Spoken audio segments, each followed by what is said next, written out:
So yesterday we talked about expanding, right? And you guys remember that with expanding we had to FOIL, for example, or we had to do the distributive property, right? So if you had, let's say, 2 times x plus 1, right?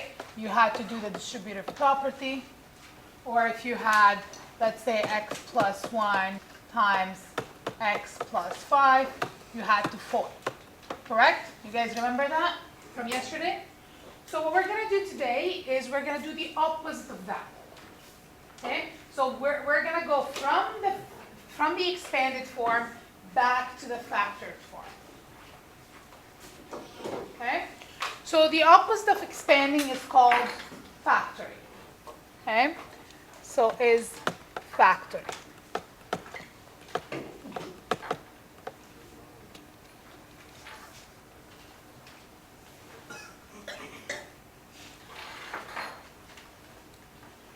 We always start our factoring by pulling out what we call a common factor.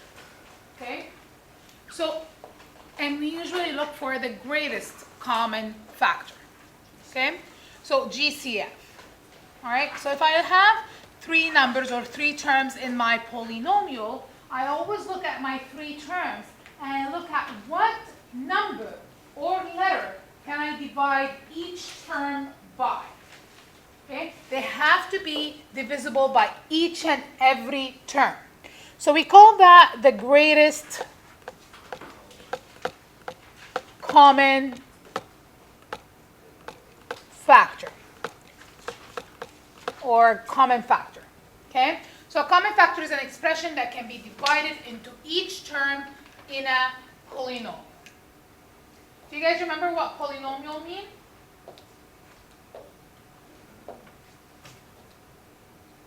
What's a monomial? 1 term. Okay? Binomial? 2 terms. Polynomial is 3 or more. Okay? So here are the terminologies. Monomial is 1 term. Right? So if I have, for example, if I have 3xy, okay? This is 1 term. There's no addition, there's no subtraction. Binomial is if I have 2 terms. So an example would be x plus 5, right? I have 2 terms, they're added together. I can't add them because they're not like terms. Polynomial, which is we go to trinomial, and then after trinomial we say polynomial, but it's okay. We go to polynomial. Actually, you know what? Let me do this. Trinomial, because we do use the word trinomial, is 3 terms. So an example of a trinomial would be 5x squared plus 7x plus 1, right? You see that this is 3 terms. Trinomial. And then polynomial would be more than 3 terms. So an example would be 7xy plus 5x squared minus 3x plus 10, right?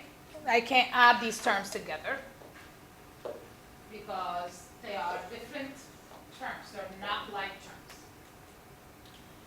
Polynomial can be used for anything more than 1. So sometimes they say polynomial for the bi and the tri. But usually we try to be more specific. We try to say binomial, trinomial, and then anything or more than that, we say polynomial. Are we okay with that? Just the terminology?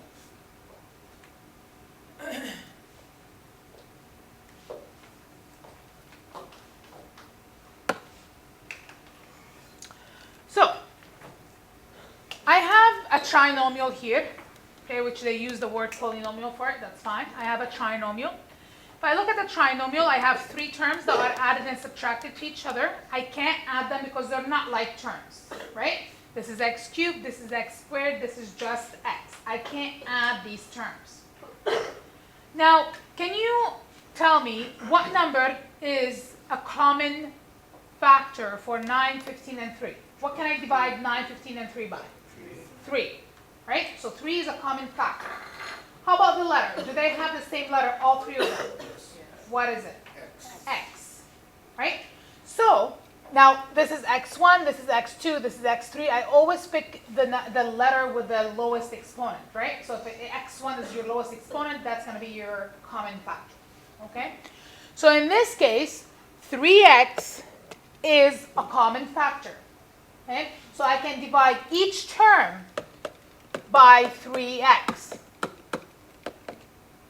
Okay? So, here are the steps. So determine what is the greatest common factor is for all the terms in the polynomial. So we determined that 3x is the greatest common factor.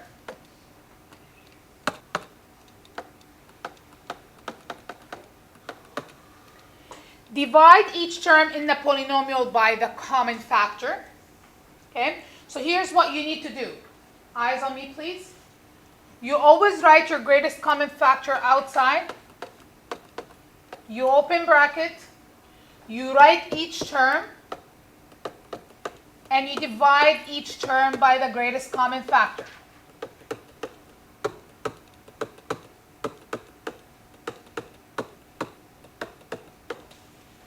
Okay? The GCF has to be written outside.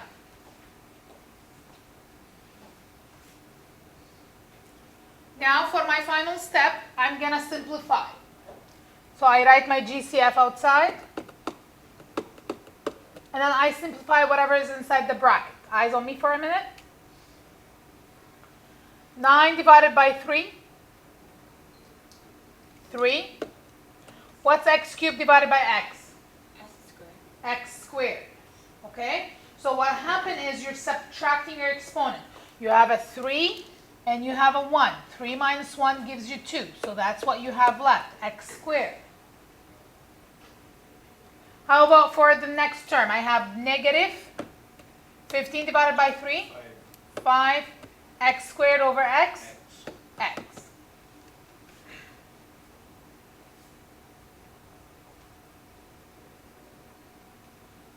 And what's 3x divided by 3x?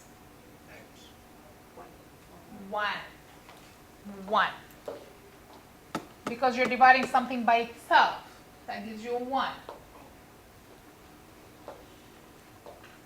So what you see right there, you see your GCF, right? So this is your greatest common factor. And I call these the leftovers. So a lot of people forget to write the GCF outside, which means your whole equation is wrong. Okay? Because if I just write 3x squared minus 5x plus 1 is not the same as writing 3x times 3x squared minus 5x plus 1. They're not the same. You have to write your GCF outside.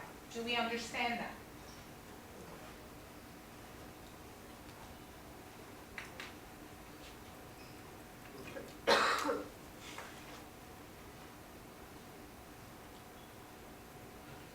Okay, let's look at the next example.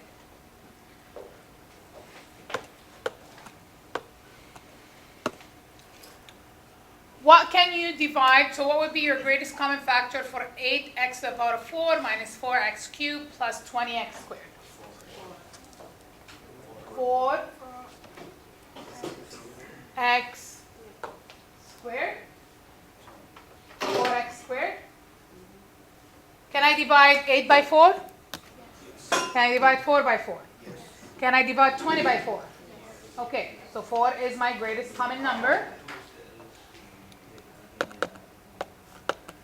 And then if I look at x4, x3, x2, x2 is my lowest exponent, so it has to be x2. Now I am going to, for the first couple times, you're going to see me write this step, but usually I don't write this step, and you don't have to write this step either. You can skip to the next step right away. Did you guys hear me? So I don't usually write this step. I will write it for the first few times just so you get used to it. Okay? But then after that, I'll probably be skipping and going right away to the next step. So your GCF is outside. And then 8 divided by 4 is 2x squared minus x. 4 divided by 4 is 1. X cubed over x squared is just x. Plus 5. And I'm done. Right? So I have my GCF and I have my leftover.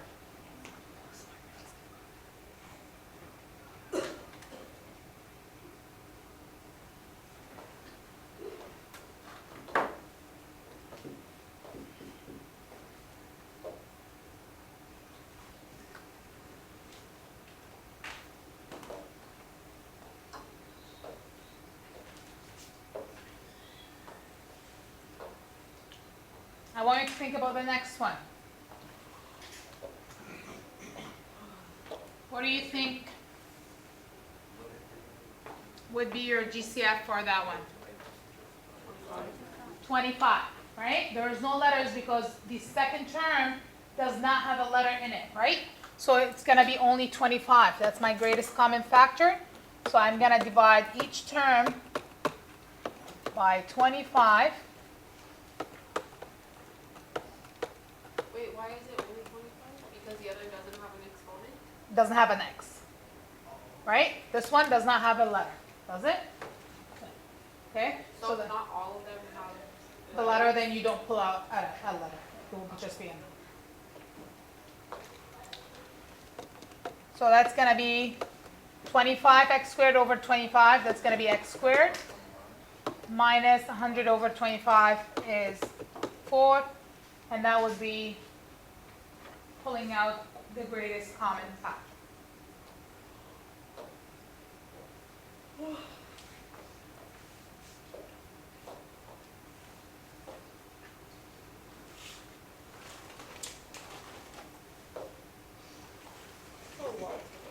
So if you don't want to, what part would you skip?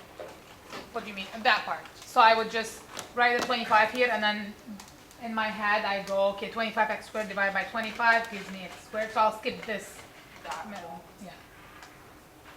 Right? But I mean, you don't have to skip it. But I'll be skipping it as next steps. Yeah. All right. I guess you are thinking about what number can I, or what term can I pull out for my greatest common factor.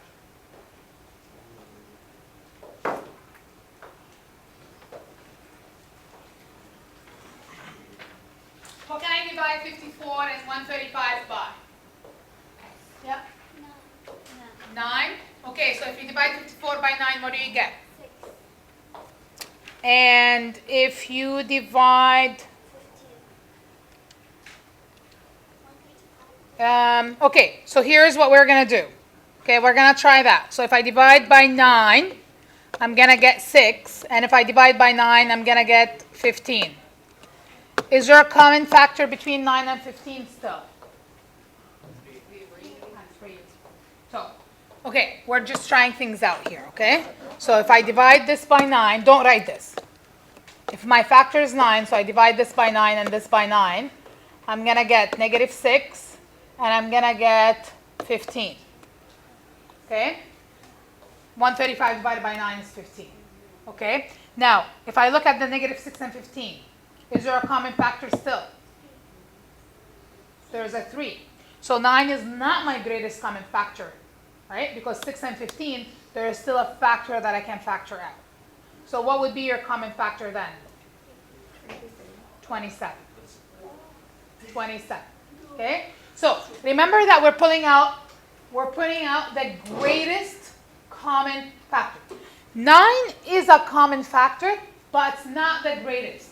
So that means you haven't factored fully. That means you haven't factored fully. Okay? So that means there is another step that you're going to have to make. So when you get your numbers, make sure that you check and make sure that your numbers don't have another factor in them. Okay? So if I look here, I have 2, 1, and 5. There's no more factors for 2, 1, and 5, right?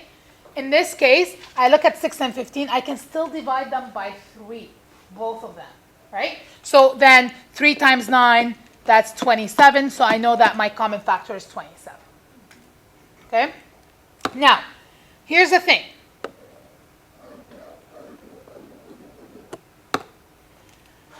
If your first term or the term with the highest exponent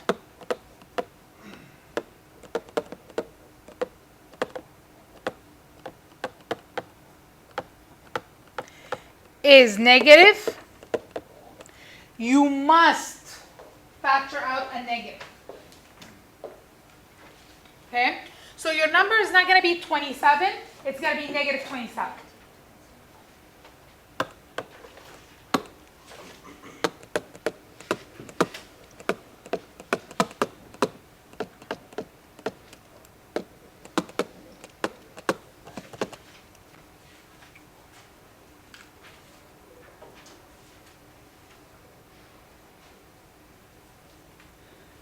So what's going to be your common factor for this one, or your greatest common factor, I should say? Negative 27. Is there a common letter? Yes. X. So my greatest common factor is negative 27x, and I'm going to divide each term by negative 27x.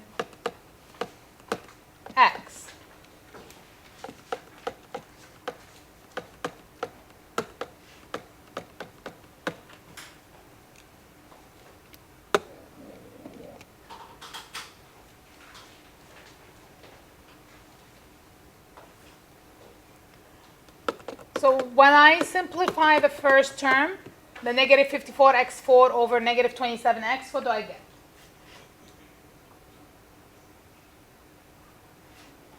(2x cubed). Yeah. Negative and negative gives you positive. You can do that on the calculator. Negative 54 over negative 27, that's going to give you a positive 2x cubed.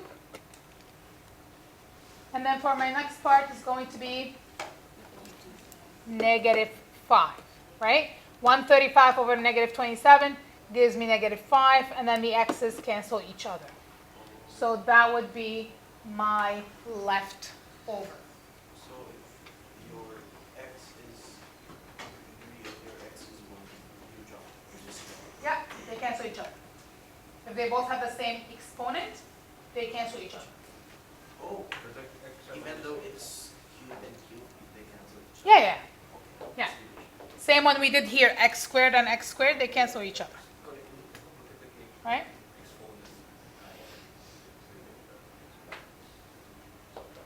So here's what I want you to do. I want you to go to your homework booklet, page 5, and then you look at the first table. You're going to practice just the common factoring. Okay, page 5, the first table.